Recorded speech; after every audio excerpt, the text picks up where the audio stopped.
इब्तदाई समाअत होने जा रही है और इसके लिए नैब ने दरख्वास्त दायर की थी। नैब की तरफ से प्रोसिक्यूटर ने दरख्वास्त दायर की थी सुप्रीम कोर्ट में कि हुदैबिया पेपर मिल्स की समाअत की जाए, इस रेफरेंस को खोला जाए।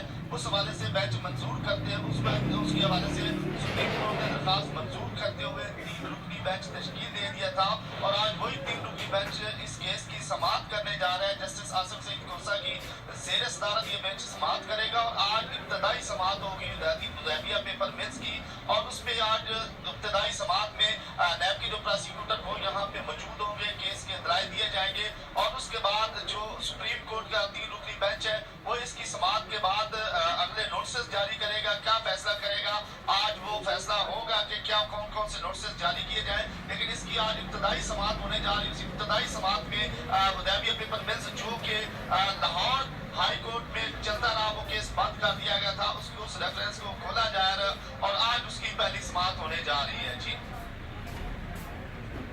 अच्छा, बताइएगा कि समाअत कब तक शुरू होने का इम्कान है?